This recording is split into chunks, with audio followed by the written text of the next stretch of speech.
हम कहते हैं अगर कोई गुरु तुम्हारी जिंदगी में ऐसा मिल गया, भले वो तुमको टीवी के माध्यम से मिला, ऑनलाइन माध्यम से मिला, चाहे कैसे भी मिला, कोई गुरु तुम्हारे, मुझे उसकी कोई बात अच्छी लगती है, तो उस गुरु को जब तुमने अपने हृदय में बिठा लिया तो शिव जी के मंदिर जाना, एक लोटा जल चढ़ाना, 3 उंगली शंकर के शिवलिंग को लगाना और पंचाक्षर मंत्र नमः शिवाय, ओम नमः शिवाय या श्री शिवाय नमस्तुभ्यम कहना और कह देना आज से मैंने गुरु मान लिया।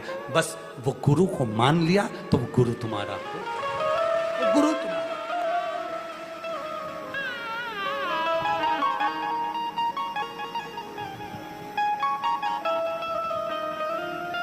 उसको मान लिया।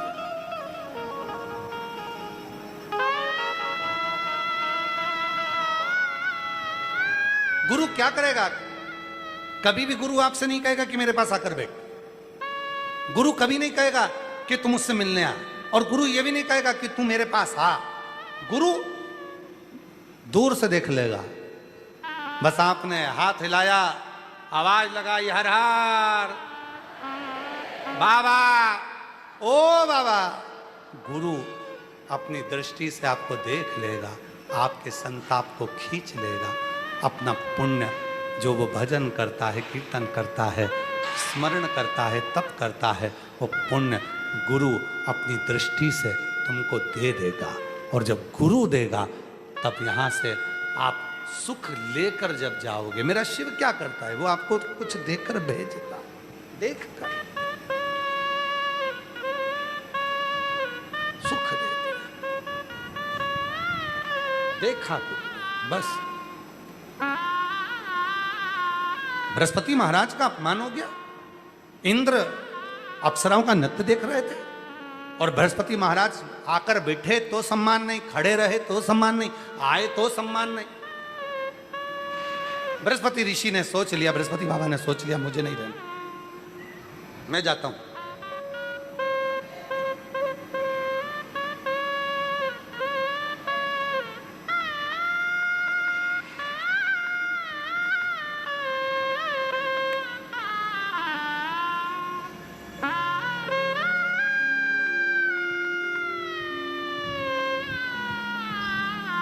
बृहस्पति बाबा चल गए।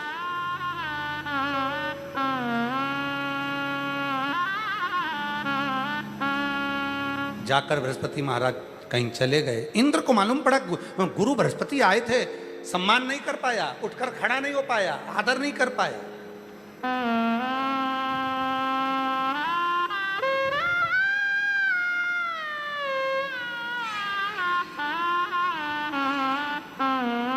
एक कथा करने वाले से ज्यादा बड़ा होता है कथा को श्रवण करने वाला।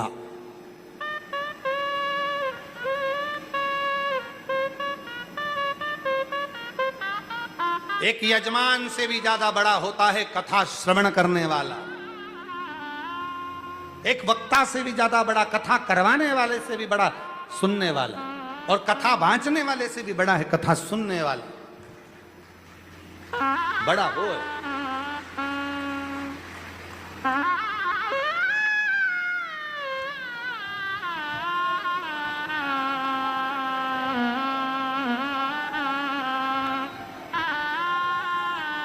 कथा को श्रवण करने वाला बड़ा होता है, और वो जब दिल से सुनता है उसके अंदर भाव उत्पन्न होता है। और कथा सुनते सुनते सुनते सुनते पूरे 2.5 घंटे में, 3 घंटे में जब कथा का एक सार तत्व उसके दिल को छूता है, भजन में, कीर्तन में, कथा में, स्मरण में कोई बात उसको छूती है तो उसका रोम खड़ा हो जाता है, रोमावली रोमांचित हो जाती है। तब वो रोम नहीं होता, शिव उसके दुख हरने के लिए उससे चिपक जाता है, उसके गले लग जाता है और उसको सुख प्रदान करना प्रारंभ करता है। सुख प्रदान।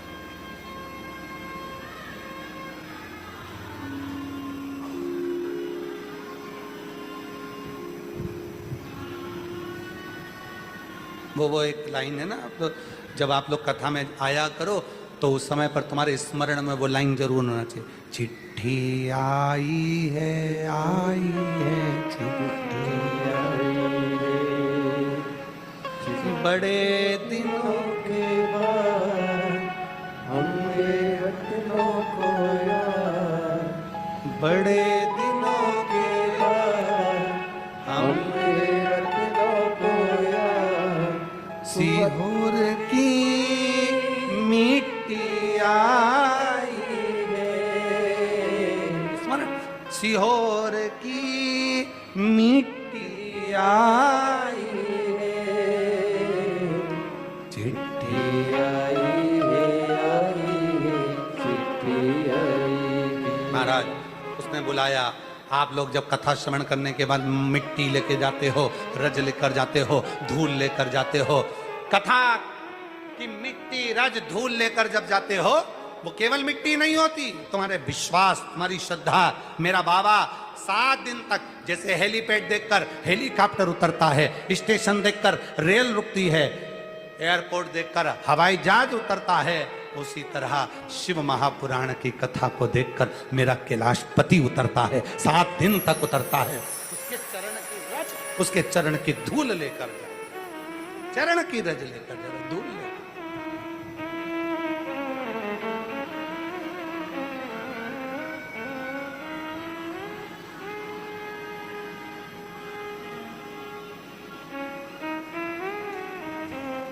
बस वो मिल गया, जीवन आनंदित हो गया, आनंद आनंद। और आना रे भोलेनाथ हमारे घर, तुम भी आना रे, आना रे भोलेनाथ हमारे घर, तुम भी आना, आना रे भोलेनाथ हमारे घर, तुम भी आना। तांबे के हंडा में गंगा जल पानी, तांबा का हंडा में गंगा जल पानी, नाना रे भोलेनाथ हमारे घर, तुम भी नाना रे, आना रे भोलेनाथ हमारे घर, तुम भी आना।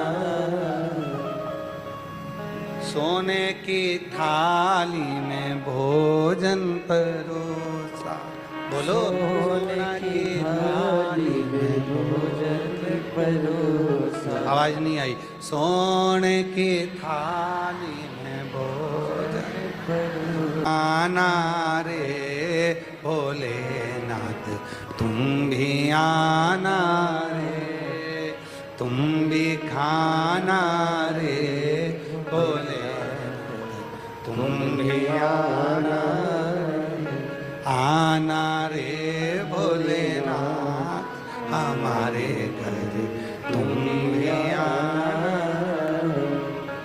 अपनी सरल भाषा में भगवान से कहो, तुम हमारे हो। आप शब्द तो बहुत ऊंचा हो गया, आप तो उससे करा जाता है आप दूर का है, तुम पास का है, आप दूर का। आना रे भोलेनाथ हमारे, तुम भी आना।